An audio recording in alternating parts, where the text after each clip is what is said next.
El mensaje de esta mañana yo lo he titulado Cuestión de Fe.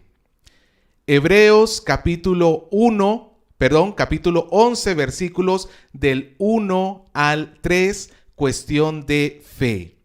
Es el tema número 33 de nuestra serie de esta epístola a los Hebreos. Vamos a leer la palabra de nuestro Dios. El texto es pequeño, dice así: es pues la fe, la certeza de lo que se espera, la convicción de lo que no se ve, porque por ella alcanzaron buen testimonio los antiguos. Por la fe entendemos haber sido constituido el universo por la palabra de Dios, de modo que lo que se ve fue hecho de lo que no se veía. Que el Señor hoy bendiga su palabra, que le dé sabiduría a este predicador y también discernimiento a la audiencia para que hoy podamos conocer mejor a nuestro Señor Jesucristo. Amado hermano, quizás usted haya leído en redes sociales o en otros lugares frases como estas. Por ejemplo, esto lo saqué de una red social, alguien publicó esto, decía: toda enfermedad, dolor, diabetes, estrés, depresión, colesterol y todo cáncer se va en el nombre de Jesús. Amén. Y ponen un versículo bíblico que es Marcos 9, 23 y 24, cuando un hombre se acerca donde el Señor a pedirle que sane a su hijo y el Señor le dijo que al que cree todo le es posible. Por el otro lado, también encontré este texto. Tener fe no es pensar que Dios hará lo que quiero, sino tener la confianza que hará por mí todo lo que necesito. Bueno, estas dos frases, una mejor, otra peor, tratan de hablar acerca de la fe. Pero ¿y si yo le dijera que estas frases en sí no tienen que ver con la fe en sí mismo? No tienen que ver en realidad con la fe bíblica. Lamentablemente, la fe es quizá, pienso yo, el concepto o uno de los conceptos más malentendidos dentro de la humanidad. El concepto teológico que quizás haya sido más manipulado y malentendido de las Escrituras. Y no solamente por parte del mundo, porque sí, no hay que ser cristiano para hablar de fe. Hoy vivimos en medio de una sociedad bastante espiritual, mas sin embargo no es una fe bíblica lo que se profesa. Incluso como iglesia hemos llegado a entender que la fe es como querer algo y quererlo con tantas fuerzas y que Dios a final de cuentas lo va a llegar a cumplir de una o de otra manera. En otras palabras, hemos redefinido la fe como el secreto para poder obtener todo lo que nosotros querramos. Y si nos damos cuenta, en realidad la gran mayoría de los mensajes como los que he puesto acá tienen ese objetivo a final de cuentas, que a través de la fe yo voy a lograr que Dios haga algo, pues básicamente lo que yo quiero que haga. Pero ¿será que eso es verdaderamente la fe? Porque si nos damos cuenta, en el concepto actual de la fe, hemos transformado a Dios simplemente como un servidor nuestro, donde Él va a hacer lo que a nosotros nos parece que debe estar haciendo. Y ya no ni siquiera es poner la fe en Dios, sino la fe en algo que yo quiero. Hoy vamos entonces a entender cuál es la perspectiva bíblica de la fe, cuál es la forma correcta que nosotros tenemos que entender a la fe. Así que hoy vamos a estar respondiendo qué es la fe y por qué es tan importante. Y con este pequeño texto que tenemos acá en Hebreos 11 vamos a estar desglosando esto. Recordemos, amados hermanos, que ya estamos en la segunda etapa de esta carta, donde el escritor ha venido hablando acerca de la supremacía de nuestro Señor Jesucristo. Y en el capítulo 10, versículo del 22 al 24, el autor ha introducido tres temas que los va a desarrollar ahora. En el 22 nos habló de que nos acerquemos con plena certidumbre de fe. Y ahora en el capítulo 11 el tema principal va a ser la fe. En el versículo 23, 10-23 nos dice que tenemos que mantener sin fluctuar la profesión de nuestra esperanza. Y en el capítulo 12 el tema principal será la esperanza. Y en el 24 nos dice que considerémonos los unos a los otros para estimularnos al amor. Y el tema del capítulo 13, que ya es el último capítulo, será el amor. Así que veremos a lo largo de estos 3 capítulos, 11, la fe, 12, la esperanza y 13, el amor, esta trilogía, estos 3 componentes que son básicos de la vida cristiana. Así que pues hoy comenzamos con lo que es la fe, y así yo he llamado a nuestro primer punto. ¿Qué es la fe? Y lo vemos en el versículo 1 y el versículo 3. La palabra de Dios comienza diciendo, y posiblemente usted ya se sabe de memoria este texto, y si no lo sabe, le animo para que pueda aprenderlo de memoria. Es pues la fe, la certeza de lo que se espera, la convicción de lo que no se ve. Ahora, si nosotros hacemos una recapitulación de lo que hemos venido estudiando a lo largo de toda esta epístola a los Hebreos, podemos determinar fácilmente que el objetivo que ha tenido el autor es mostrar cómo Cristo es suficiente y cómo Cristo está por encima de todas las cosas y cómo Él es el único camino a la salvación. Cómo solamente a través de este nuevo pacto nosotros podemos llegar a estar verdaderamente en una relación con Dios. Los judíos a los cuales Él escribe, ellos estaban como en duda entre si seguir a Cristo o regresar a las prácticas del Antiguo Testamento. Y así el autor va de una y otra vez, va persuadiéndolos como el mismo Antiguo Testamento anuncia la superioridad de Jesús.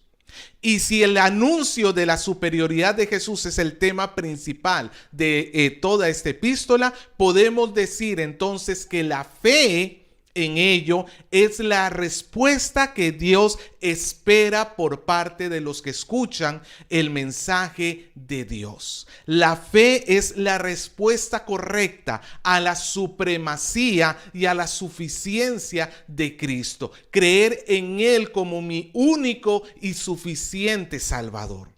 Eso es lo que el autor espera de sus lectores y lo que Dios espera de nosotros. Fe. Pero, ¿qué es la fe? Vamos a comenzar hablando sobre lo que no es la fe. La fe para muchas personas es creer algo con todo el corazón. Por allí y en muchos lugares se llega a enseñar esto, que si tú crees algo con todo el corazón, depositas en él tu confianza, incluso te dice si tú lo visualizas, si tú ves que Dios lo está cumpliendo, lo vas a obtener. Y a eso han definido la fe. Dicen eso es tener fe. Incluso pues no falta, como me contaba mi esposa, de algún niño que por ahí escucha esto y trata de pues simularme. Contaba mi esposa de Jordan que cuando era pequeño él quería unos patines y entonces había escuchado que si lo pedía con mucha fe iba a llegar a tenerlo, y pues entonces él comenzó, obviamente cuando era muy niño, a hacer que patinaba por la sala, caminando como patinando, por decirlo así. Y no solamente él es el único, muchos de nosotros hemos sido instruidos que si nosotros deseamos algo con todo el corazón, vamos a llegar a tenerlo porque lo tenemos por fe. Bueno, eso no es fe. Déjame decirte que eso no es la fe. La fe no es que yo voy a estar persuadido, seguro de algo que algo que quiero y que eso tarde o temprano va a llegar a mi vida. No. ¿Qué es la fe? El autor nos dice: es pues la fe la certeza de lo que se espera, la convicción de lo que no se ve.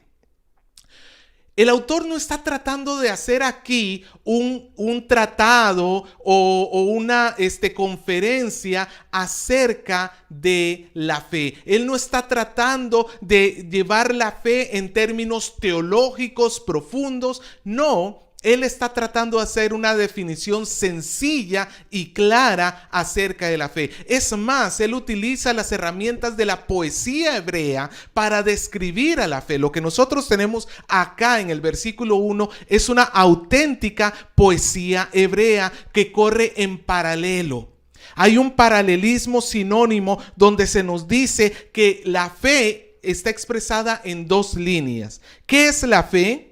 La certeza de lo que se espera, la convicción de lo que no se ve. Las dos líneas dicen básicamente lo mismo: la certeza y la convicción, lo que se espera, lo que no se ve. Ahora, esa es la definición básica que nos da aquí el autor, pero tenemos que entenderla en el contexto de lo que se nos está diciendo.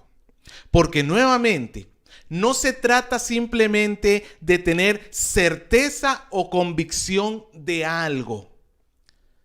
Como que, por ejemplo, alguien que te dice, el Señor dice, Dios va a prosperar tu negocio. Y hay personas que les encanta ir de lugar en lugar dando palabras supuestamente del Señor. Y entonces quien los escucha dice, sí, yo creo, yo tengo fe en esa promesa. Espérate un ratito. La verdadera fe no está basada en promesas que Dios no haya hecho. Y las promesas de Dios están en este libro, en la Biblia. Una persona que te dice, Dios te dice, va a prosperar tu negocio, tendría que demostrarte en las escrituras que hay una promesa para ti de que tu negocio se va a prosperar. Y quizás tú me dices, pastor, sí la hay. Recuerde que el Salmo 1, versículo 3 nos dice acerca de este hombre justo y todo lo que hace prosperará. Ok, bien, es cierto que el Salmo 1, versículo 3 nos dice, y todo lo que hace prosperará. Pero yo no puedo aferrarme al versículo 3, a esa promesa del versículo 3 y dejar de lado lo que sigue diciendo el Salmo 1. El Salmo 1 nos habla de un hombre que nunca anduvo en camino de pecadores, nunca se sentó en silla de escarnecedores, nunca cometió pecado, sino que en la ley del Señor está su delicia y de día y de noche medita en él. Amado hermano, el cumplimiento final de esta escritura no es ninguno de nosotros, porque ciertamente todos nosotros en algún momento hemos estado y sin duda alguna todavía cometemos pecados, y entonces yo no puedo reclamar para mí la promesa que hay en el versículo 3 si no veo el requisito que está en el versículo 1 y 2. Una persona que nunca anduvo en consejo de malos, ni en silla de escarnecedores se ha sentado, sino que en la ley de Jehová está su delicia de día y de noche. No, amado hermano, el Salmo 1, más que hablar acerca de alguno de nosotros, está hablando de nuestro Señor Jesucristo, que Él es el varón perfecto, que nunca anduvo en consejo de malos, sino que en la ley de Jehová está su delicia. Entonces yo no puedo reclamar para mí aquella promesa diciendo, y esta es la promesa que el Señor va a multiplicar, va a prosperar mi negocio. Porque si fuese así, ningún negocio de ningún cristiano debería fracasar, pero lo cierto es que sucede. ¿Y qué pasa? Dios no incumple sus promesas. O por ejemplo, cuando leemos en el Salmo 91, versículo 10, que nos dice, y no te sobrevendrá ningún mal, ni plaga tocará tu morada. Y muchas personas en medio de esta situación mundial que estamos viviendo han sacado ese versículo para decir, el Señor nos enseña que ninguna plaga, esta pandemia, el coronavirus, no llegará a tu casa.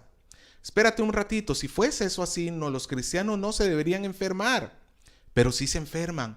Y hay muchos cristianos que mueren. El otro día una hermana en Cristo me comentaba sobre que en Bolivia, ya esto hace buen tiempo, ahora las cifras deben ser mayores, que en Bolivia le habían reportado la muerte de 100 pastores.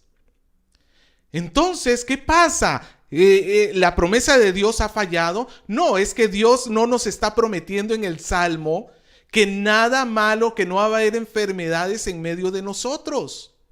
Lo que está hablando el Salmo 91 es sobre las bendiciones que recibía el pueblo de Israel si hubiese permanecido fiel al pacto, pero no lo hizo.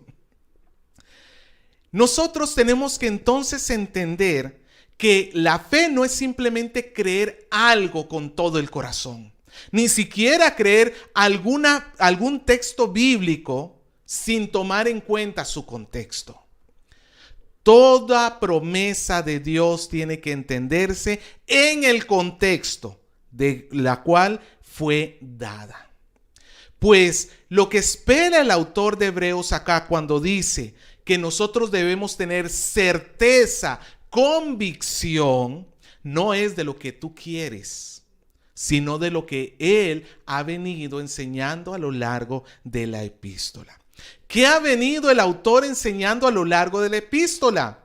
Que nuestro Señor Jesucristo es suficiente Salvador para todos nosotros. No necesitamos, en el caso de ellos, regresar al Antiguo Testamento y por extensión nosotros no necesitamos nada más en la vida que Jesús para llegar a ser salvo. No debemos recurrir a nada más que a Jesús. Y eso es lo que el autor está esperando que el pueblo al cual él está escribiendo reaccionen creyéndolo y teniéndole tal convicción, porque eso es una promesa verdaderamente de Dios. Para mostrar rápidamente acerca de lo que el autor quiere que su audiencia crea con todo el corazón, voy a hacerles un pequeño tour por el libro de Hebreos. Retrocedamos hasta el capítulo 2, versículo 14 y 15 para ver qué nos dice. Nos dice, por ejemplo, en Hebreos 2:14. Así que por cuanto los hijos participaron de carne y sangre, él también participó de lo mismo para destruir por medio de la muerte al que tenía el imperio de la muerte, esto es, al diablo, y librar a todos los que por el temor de la muerte estaban durante toda la vida sujetos a servidumbre. Esto debes creer con todo el corazón, que el Señor ha destruido a la muerte, ha destruido a Satanás, lo ha vencido, y que todos nosotros que estamos cautivos, Él nos ha traído libertad. Esto lo tienes que creer, no necesitas ya más encontrar el perdón de pecados en los rituales del Antiguo Testamento, porque en Cristo ya se obtuvo. Hebreos capítulo 4, versículo 14 al 16. Por tanto, teniendo un gran sumo sacerdote que traspasó los cielos, Jesús el Hijo de Dios, retengamos nuestra profesión, porque no tenemos un sumo sacerdote que no pueda compadecerse de nuestras debilidades, sino uno que fue tentado en todo, pero sin pecado.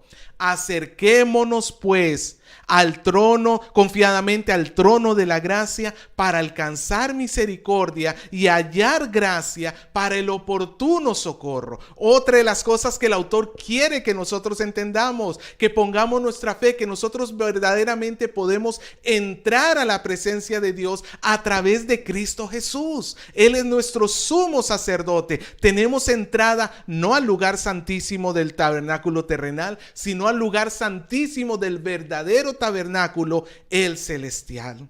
En el capítulo 5, versículo del 8 al 10, se nos dice: aunque era hijo, por lo que padeció, aprendió obediencia, y habiendo sido perfeccionado, vino a ser autor de eterna salvación para todos los que le obedecen, y fue declarado por Dios sumo sacerdote según el orden de Melquisedec. El versículo 6, versículo 19 y 20 nos dice: la cual, hablando de la esperanza que tenemos como segura y firme ancla del alma, que penetra hasta dentro del velo, donde Jesús entró por nosotros como precursor, hecho sumo sacerdote para siempre, según el orden de Melquisedec. Nuevamente, entonces el punto que quiere el autor es: miren a Cristo, solo a Cristo. Ya no miren la ley. Por ejemplo, en el 7:18 se nos dice: queda pues abrogado el mandamiento anterior a causa de su debilidad y ineficacia. Ya la ley no funciona, no sirve como un medio por el cual tú te puedas acercar a Dios, porque su papel ya lo cumplió, como estudiamos en su tiempo. Vamos a esto. Eso es lo que el autor quiere que la audiencia ponga toda su confianza en que Cristo es suficiente Salvador para ellos. No necesitan nada más. Dios prometió salvarnos a través de Jesús, y tener fe es recibir eso, aceptarlo con todo el corazón. Es una convicción, es algo que nosotros tenemos certeza. No es algo que simplemente se tiene aquí, que se conoce, sino es algo que moldea toda tu vida, cambia toda tu vida. Si desde que estás en Cristo, desde que tú te llamas cristiano, tu vida no ha cambiado, entonces no has llegado a tener la verdadera convicción que el Señor nos llama a tener. Esa es verdaderamente la fe, que lo que Dios prometió, pero que encuentro en las Escrituras, eso es lo que se va a cumplir. Yo estoy convencido que se va a cumplir las promesas de Dios que encontramos en las Escrituras y que se deben entender dentro de su contexto.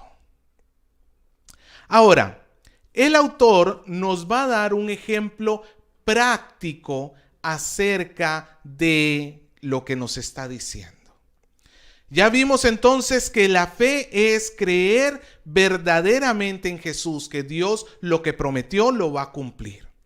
Pero ahora veamos un ejemplo práctico en el versículo 3. El versículo 3 nos dice: por la fe entendemos haber sido constituido el universo por la palabra de Dios, de modo que lo que se ve fue hecho de lo que no se veía. El autor está aquí refiriéndose a un caso que toda la humanidad tiene que reconocer. Nosotros, ningún ser humano fue testigo directo de la creación del mundo. Es más, el mismo Adán, cuando Dios lo creó, ya lo creó como la parte final de la creación. Ni siquiera Adán pudo ver a Dios creando, porque él lo único que vio fue como Dios creó a la mujer, y él estaba dormido, así que ni siquiera lo vio con sus propios ojos. Pero como Dios creó todas las cosas, nadie lo pudo haber visto. Ahora, el punto acá que nos está queriendo transmitir el autor de Hebreos es: ¿cómo sabemos nosotros que Dios creó todas las cosas? Por lo que Dios reveló, por lo que Dios nos habló. En Génesis 1:1 nos dice: en el principio creó Dios el cielo y la tierra. En el principio creó Dios. Lo que nos está enseñando la Biblia es que aunque nosotros no hayamos estado en ese lugar, nosotros aceptamos por fe que la creación es eso, creación. Es obra de un creador que no existía y que con la palabra llegó a existir. Solamente a través de la palabra de Dios. ¿Y cómo nosotros podemos estar tan seguros de que eso es así? Porque Dios nos lo enseñó. Nosotros no estuvimos allí, como Dios le dijo a Job. En el capítulo 38, versículo 4, le dijo: ¿dónde estabas tú cuando yo fundaba la tierra? Házmelo saber si tienes inteligencia. Y quizás tú ahora me estés reclamando diciendo: pero los científicos nos dicen que la tierra tiene millones de años de antigüedad. Y todo fue formado a partir de una gran explosión, y todo fue agrupándose, y de repente en los mares nació la vida, y no sé cómo lo explican, pero no tiene lógica, más elemental. Algo muerto de repente evolucionó en algo vivo. Es como que una piedra tome vida. No tiene lógica, pero bueno. Que algo muerto evolucionó en algo vivo y de ahí ha ido evolucionando hasta que hemos llegado nosotros. Primero que todo, amado hermano, déjame decirte que esa no es la opinión de la totalidad de la sociedad científica, del grupo de científicos. Esa es la posición de aquellos que no quieren creer en la verdad bíblica. Y como rechazan la escritura, ya de frente van de antemano a anunciar de que tenemos millones y millones de años, que el relato bíblico no es compatible con lo que muestran las evidencias. Pero el gran problema está que las evidencias a las cuales ellos alegan, que dicen que encontraron un fósil con 380 millones de años, que eso lo marca la prueba del carbono 14. Claro, nosotros no somos científicos, no sabemos mucho al respecto, pero también es cierto, amados hermanos, que mucha parte de la población científica descarta la prueba del carbono 14 para hacer análisis de mucho tiempo atrás, porque no llega a ser exacto después de, creo que son 75,000, 80,000 años atrás. Después de esa época ya se vuelve inestable, no se vuelve confiable. Cosa que estas teorías que nosotros escuchamos de hombres que nos hablan sobre la evolución, lo hacen validando pruebas que no son confiables. Pero por la necedad de su corazón ellos se sostienen diciendo, no, nosotros tenemos la razón, la Biblia no. Pues el autor a los hebreos nos está llevando a la misma causa. ¿Por qué fue hecho el universo? Por Dios. ¿Y cómo sabes tú que Dios formó todo? Porque Él lo reveló. Si no crees en ello, ¿cómo puedes entonces creer que el Señor proveyó salvación en Cristo Jesús? Si no puedes creer lo que Dios hizo en el pasado, ¿cómo puedes tener esperanza en lo que Dios hará en el futuro? ¿Me dejo entender? Esa es la idea del autor acá. Que a través de la historia de la creación, nosotros digamos, no tenemos más alternativa. Ninguno de nosotros conoce lo que sucedió. Ninguno de nosotros estuvo allí, pero Dios sí. Escuchemos lo que Él dice y creamos lo que Él dice. De la misma manera, Dios conoce nuestra salvación y Él ha provisto un camino a la salvación a través de su Hijo. Por eso es que debemos depositar nuestra confianza ciegamente en Jesús. Y cuando digo ciegamente no significa que no hay evidencias. Hay muchas evidencias acerca de Jesús y su salvación. Pero cuando digo ciegamente significa con todo el corazón, con todo tu ser, deposita tu confianza en el Señor. Ahora, eso entonces es la fe. La fe es creer las promesas de Dios, pero creerlas las verdaderas promesas de Dios. Y en este caso, la salvación a través de Cristo Jesús. Pero, ¿para qué sirve la fe? Vamos a nuestro segundo punto. ¿Por qué es importante la fe? ¿Por qué yo debo procurar tener fe? ¿Por qué no me sirve solamente el conocimiento? ¿Por qué tengo que aferrarme a tal manera? Mira el versículo 2. Porque por ella alcanzaron buen testimonio los antiguos. Los antiguos acá son los padres de los hebreos, sus antepasados, los que ya en el capítulo 1 se nos habló de los que recibieron la palabra de Dios, y nos está hablando de los personajes bíblicos que vamos a ver más adelante: Abel, Enoc, Abraham, Noé, Samson. Todas estas figuras bíblicas son los antiguos, y nos dice que ellos alcanzaron testimonio de Dios. Ahora, hermano, quizás tú ves este versículo 2 y lo pasas muy por encima, porque por ella alcanzaron buen testimonio los antiguos. ¿Y qué tiene extraordinario eso?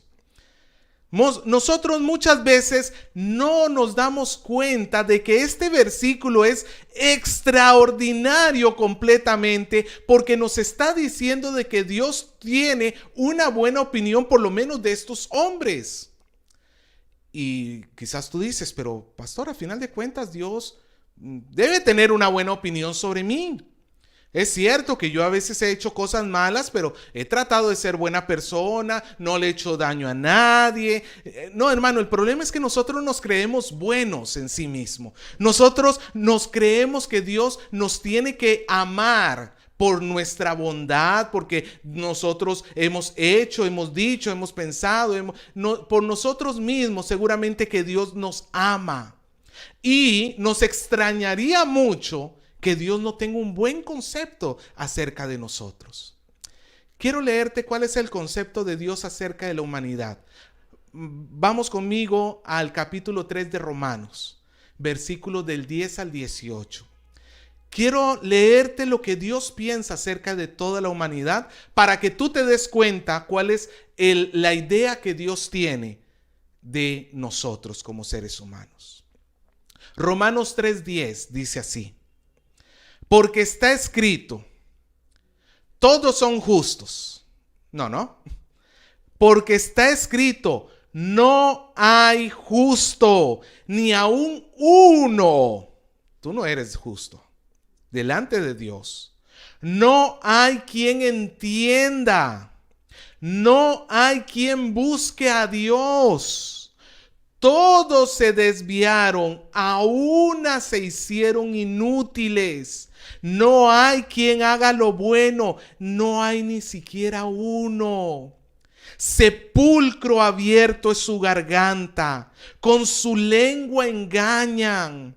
Veneno de áspides hay debajo de sus labios. Su boca está llena de maldición y de amargura. Sus pies se apresuran para derramar sangre. Quebranto y desventura hay en sus caminos. No conocieron caminos de paz. No hay temor de Dios delante de sus ojos. Este es el testimonio que Dios da de toda la humanidad. No hay ni siquiera uno solo que pueda ser considerado justo delante de Dios, porque todos nos hemos desviado, todos hemos pecado, todos hemos hecho lo malo, de tal manera que si Dios tuviera que pasarnos por un juicio para entrar al cielo, todos nosotros sin duda alguna reprobaríamos en ese juicio. Todos somos encontrados culpables. Ahora me entiendes por qué es extraordinario que el versículo 2 nos dice que hubo personas que alcanzaron un buen testimonio por parte de Dios. Porque es extraordinario que lo que Dios dice, que toda la humanidad está desviada, toda la humanidad no hay ni siquiera uno solo bueno, y de repente dice, pero esto sí. ¿Qué hicieron?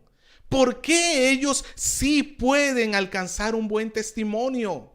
Antes de ver por qué ellos alcanzaron un buen testimonio, vamos a ver cómo hizo Dios para cambiar la realidad de estas personas. Hay uno, yo sé que esto va a sonar contradictorio a lo que acabo de decir, pero hay uno que sí fue bueno. Hay uno que de verdad fue justo. Hay uno que no fue un sepulcro blanqueado, no fue una persona pecadora. Hay uno, pero no se considera entre los hombres porque Él no es cualquier hombre. Nuestro Señor Jesucristo. 100% Dios, pero 100% hombre. Él nació sin pecado y Él vivió toda su vida sin pecado.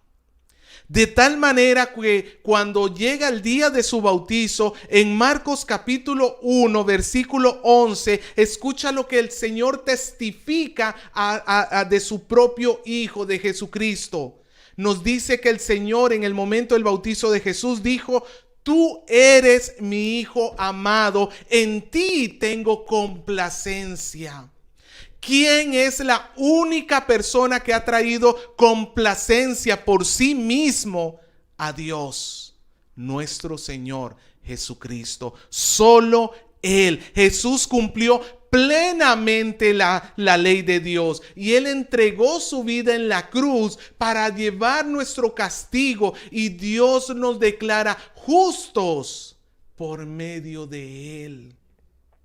Entonces, cuando en el versículo 12 nos dice que estos hombres alcanzaron un buen testimonio, no fue por sus obras de ellos, no fue porque ellos hicieron algo excepcional, no fue por alguna obediencia, no fue por una vida diferente o ejemplar, sino que fue por fe.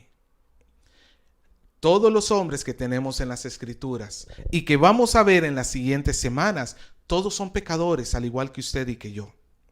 Abraham quiso vender a su esposa, no una, dos veces. Venderla, no, regalarla, sería el término correcto. Jacob era un engañador que robó la primogenitura de su hermano. Los 12 hijos de Jacob, todos fueron pecadores, vendieron a su hermano porque por poco no fueron persuadidos de matarlo. Todos los personajes bíblicos que encontramos son pecadores. Todos.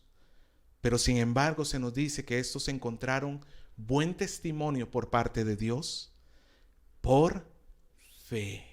¿Por fe en quién? En Jesús. Cuando estos hombres pusieron su fe en Jesús, Dios a través de Jesús borró la cuenta absoluta, la cuenta completa de todos sus pecados. Dios limpió completamente la cuenta de ellos, de tal manera que a los ojos de Dios ellos ya no habían cometido ningún pecado y por eso son aceptados. Por la fe son aceptados. Son declarados justos. Como nos dice Romanos capítulo 5, versículo 1. Justificados por la fe, tenemos paz para con Dios por medio de nuestro Señor Jesucristo. Y Hebreos 11:38 ya nos había anticipado. Mas el justo por la fe vivirá. La fe es lo único que puede borrar todos tus pecados. Déjame mejor aclarar esta frase. Jesús es el único que puede borrar todos sus pecados. Pero solamente cuando tú pones tu fe en Él, es que Jesús borra todos tus pecados. La fe es importante porque es la única manera en que Dios puede llegar a tener un buen testimonio tuyo. Es la única manera. Si tú crees que a Dios le impresiona cómo has ayudado a otras personas, si tú crees que a Dios le impresiona cómo tú has dejado algún vicio, si tú crees que a Dios le impresiona que tú no hayas nunca matado a alguien, a Dios no le impresiona eso. A Dios no le impresiona eso. Dios solamente acepta a los que tienen fe en Jesús. Una fe viva, una fe verdadera, una fe donde se entrega verdaderamente a Él, entregándole su vida para amarle, para servirle, para seguirle todo el resto por la eternidad. Esa es la fe que el Señor está esperando acá. No es una fe teórica, no es una religiosidad, no es una apariencia. El verdadero cristianismo no es algo que se lleva en la forma de vestir o en la forma de hablar, sino es algo que cala hasta lo profundo de tu corazón. Por la fe alcanzaron buen testimonio los antiguos, porque ellos depositaron su fe en Jesús. Y tú me dirás, pero ¿cómo ellos se iban a saber de Jesús si todavía Jesús se revela en el Nuevo Testamento? Porque Dios desde el inicio le dijo a Adán que a través del hijo de la mujer iba a aplastar la cabeza de la serpiente. Y ese hijo esperado es Jesús. Le dijo a Abraham que a través de un hijo suyo vendría la salvación a todas las familias de la tierra. Y ese hijo es Jesús. Le dijo a David que él sentaría a un hijo de David por siempre en el trono. Y ese hijo es nuestro Señor Jesús. Ellos quizás no conocían el nombre de Jesús, no conocían todo lo que nosotros conocemos de él, pero ellos ciertamente creían que la salvación no la alcanzaban por sus méritos, sino a través de la fe, sino en poner la confianza en que Dios salva. Eso significa Jesús. El Señor salva, salvación. Amado hermano, es lo que Dios está esperando de nosotros. Dios no está esperando que uses la fe para satisfacer tus necesidades terrenales. No, amado hermano, sí, nosotros tenemos que pedirle a Él. Danos hoy el pan de cada día. De la Biblia nos enseña a pedirle para nuestras necesidades. Pero en sí mismo, la fe es para que tú confíes completamente en Jesús, como tu Salvador, como tu Señor. Puede ser que tú tengas años en el cristianismo y que en realidad no hayas depositado tu fe en Jesús. Sigues queriendo hacer tu vida como quieres. Sigues queriendo vivir el cristianismo como tú piensas que tiene que ser el cristianismo. Sigues queriendo definir por ti mismo la fe, la confianza en Dios.